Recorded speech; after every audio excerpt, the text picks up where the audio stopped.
Assalamualaikum warahmatullahi wabarakatuh. Alhamdulillahirabbil alamin. Allahumma shalli ala sayyidina Muhammad wa ala ali sayyidina Muhammad. Amma ba'd. Para pemirsa dimanapun berada, marilah kita bersyukur kepada Allah Subhanahu wa taala dengan ucapan alhamdulillahirabbil alamin dan bersalawat kepada Rasulullah dengan ucapan Allahumma shalli ala sayyidina Muhammad wa ala ali sayyidina Muhammad. Para pemirsa yang berbahagia dimanapun berada, pada pertemuan kita kali ini saya ingin memberikan satu kajian tentang keutamaan dan juga pahala daripada ibadah kurban, serta ancaman bagi orang-orang yang tidak mau berkurban padahal dia mampu. Ada 5 keutamaan dan pahala dari berkurban yang akan saya sampaikan pada kesempatan yang berbahagia ini, termasuk daripada ancaman dari Allah Subhanahu wa taala kepada orang-orang yang tidak mau berkurban padahal dia mampu. Yang pertama yaitu 5 pahala atau keutamaan daripada ibadah kurban yang Allah berikan kepada orang yang berkurban di hari raya Idul Adha. Yang pertama yaitu bahwa ibadah kurban itu adalah ibadah yang paling dicintai oleh Allah di hari raya Idul Adha. Nah, ini adalah keutamaan yang pertama. Sebagaimana Rasulullah SAW bersabda, hadis riwayat Tirmizi, bahwa Rasulullah SAW bersabda, tidak ada amalan yang paling Allah cintai di hari raya Idul Adha kecuali menyembelih hewan kurban. Nah, ini adalah keutamaan yang pertama. Yang kedua, bahwa Allah menyiapkan pahala yang begitu besar bagi orang yang mau berkurban di hari raya Idul Adha, mulai dari persiapan pencarian dan juga pembelian hewan kurban sampai dengan penyembelihan hewan kurban. Allah menyiapkan pahala yang begitu berlimpah untuk orang yang berkurban di hari raya Idul Adha. Sebagaimana Ali bin Abi Thalib radhiyallahu anhu, dia berkata bahwa barang siapa yang keluar rumahnya dengan niat untuk membeli hewan kurban, maka Allah Subhanahu wa taala akan mencatatkan dari setiap langkah yang dibuatnya, satu langkah Allah akan berikan 10 kebaikan, dihapuskan 10 keburukan, dan diangkat 10 derajat untuknya di hadapan Allah Subhanahu wa taala. Dan di saat orang tersebut melakukan tawar-menawar dengan orang yang menjual daripada hewan kurban tersebut, maka setiap ucapan yang keluar dari mulutnya di saat tawar-menawar tersebut, Allah jadikan tasbih di hadapan Allah Subhanahu wa taala.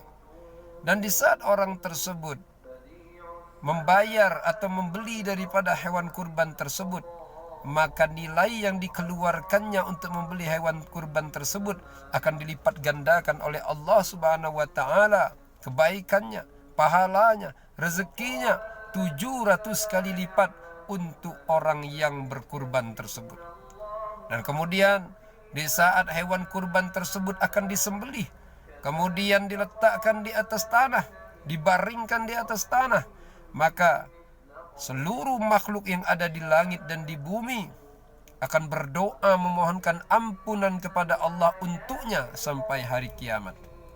Dan di saat hewan kurban tersebut disembelih, kemudian meneteslah darah.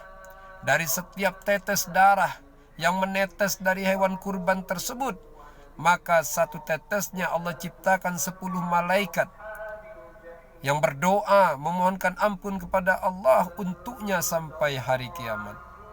Inilah pahala yang melimpah yang Allah siapkan, yang Allah berikan kepada orang yang berkurban di hari raya Idul Adha, mulai dari persiapan membeli hewan kurban sampai penyembelihan. Subhanallah, begitu banyak dan melimpahnya pahala yang Allah berikan. Adapun keutamaan dan pahala yang ketiga daripada berkurban di hari raya Idul Adha, yaitu bahwa dari setiap bulu yang tumbuh di tubuh daripada hewan kurban tersebut, Allah akan memberikan limpahan daripada pahala untuknya. Sebagaimana Wahab bin Munabbih, dia pun berkata bahwa Nabi Daud alaihissalam bertanya kepada Allah subhanahu wa ta'ala, "Ya Allah, berapakah besar pahala dari umat Nabi Muhammad sallallahu alaihi wasallam yang berkurban?" Maka kemudian Allah pun berfirman bahwa dari setiap bulu yang tumbuh di tubuh daripada hewan yang dikurbankan tersebut, kata Allah, akan aku berikan satu bulunya, yaitu aku berikan 10 kebaikan, aku hapus 10 keburukan, dan aku angkat 10 derajat untuknya. Kemudian dari setiap rambut yang ada, maka akan Allah jadikan istana-istana di surga untuknya. Kemudian Allah jadikan bidadari yang cantik untuknya di surga. Kemudian Allah jadikan kendaraan yang bersayap yang memiliki kecepatan tinggi untuknya sebagai kendaraan di surga. Demikian besarnya daripada pahala yang Allah berikan dari setiap bulu yang tumbuh di tubuh daripada hewan yang dikurbankan tersebut. Kemudian yang keempat, yaitu ibadah kurban ini merupakan ibadah yang akan membuat atau menyelamatkan daripada orang yang berkurban nanti di yaumil akhir melalui saksi daripada hewan kurban yang telah dikurbankannya tersebut akan datang kepadanya dengan bersaksi melalui tanduknya, bulunya, dan juga kukunya. Sebagaimana Rasulullah sallallahu alaihi wasallam bersabda dari hadis riwayat At-Tirmizi, bahwa Rasulullah sallallahu alaihi wasallam bersabda, nanti hewan yang telah dikurbankan tersebut di yaumil akhir akan datang kepada orang yang berkurban untuk memberikan kesaksian yang dapat menyelamatkan orang yang berkurban tersebut, bersaksi dengan kukunya, dengan bulunya, dengan tanduknya. Nah, ini adalah keutamaan dan pahala yang Allah berikan kepada orang yang berkurban, sehingga akan menyelamatkan daripada orang yang berkurban tersebut di yaumil akhir nanti melalui kesaksian yang diberikan oleh hewan yang dikurbankan tersebut melalui tanduk, bulu, dan juga kukunya. Yang terakhir, yaitu keutamaan daripada orang yang berkurban atau ibadah kurban, yaitu ibadah kurban termasuk daripada ibadah penyelamat yang menyelamatkan orang yang berkurban tersebut dari keburukan dunia dan juga di akhirat. Sebagaimana Rasulullah sallallahu alaihi wasallam bersabda, ala innal udhiyata minal a'mali munjiyat tunji sahibaha min syarrid dunya wal akhirah. Sesungguhnya ibadah kurban ini adalah ibadah yang dapat menyelamatkan orang yang berkurban tersebut dari keburukan dunia dan juga keburukan akhirat. Inilah yang ditegaskan oleh Rasulullah sallallahu alaihi wasallam, ala innal udhiyata minal a'mali munjiyat tunji sahibaha min syarrid dunya wal akhirah. Nah, inilah 5 daripada keutamaan orang yang mau berkurban di hari raya Idul Adha, berupa pahala yang berlimpah yang Allah berikan kepada orang yang berkurban tersebut. Nah, pahala yang berlimpah inilah yang membuat orang-orang tua kita dahulu sampai rela berjuang menabung setiap tahunnya, bahkan berpuluh-puluh tahun hanya untuk berkurban satu kali dalam seumur hidupnya. Yang penting dia mendapatkan berkah dan pahala yang berlimpah dari Allah Subhanahu wa taala melalui ibadah kurban. Walaupun dia dalam keadaan orang yang terhitung miskin, yang susah atau sulit daripada ekonominya, tapi dia berjuang untuk bisa berkurban dengan menabung bertahun-tahun bahkan berpuluh tahun. Tapi coba kita lihat yang sekarang, banyak di antara kita yang terkadang gaji 1 bulannya saja sudah cukup untuk berkurban, tetapi masih tertutup hatinya untuk tidak mau berkurban.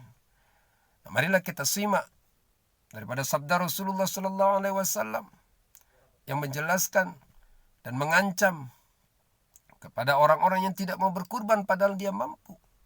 Melalui sabda beliau, man kana lahu sa'ah falam yudahi fala yaqrabanna musallana. Barang siapa yang memiliki kemampuan untuk berkurban tetapi dia tidak mau berkurban, maka janganlah dia mendekati tempat sholat kami.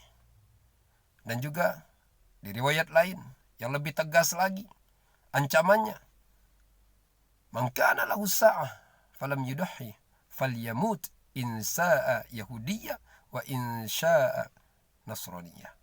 Barang siapa yang memiliki kemampuan untuk berkurban tetapi dia tidak mau berkurban, maka matilah saja dia.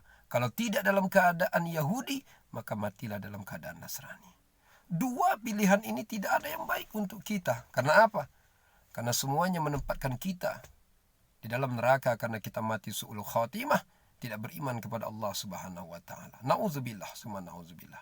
Maka dari itu, setelah kita mendengar kajian ini, kalaulah kita mampu, marilah kita berkurban di tahun ini, di hari raya Idul Adha. Dan bagi kita yang belum memiliki kemampuan, marilah kita terus berdoa kepada Allah, meminta dibukakan pintu rezeki agar kita bisa berkurban dan mendapatkan daripada pahala yang melimpah yang Allah berikan kepada orang yang berkurban di hari raya Idul Adha. Demikianlah kajian ini, mudah-mudahan bermanfaat. Lebih kurangnya mohon maaf. Wassalamualaikum warahmatullahi wabarakatuh.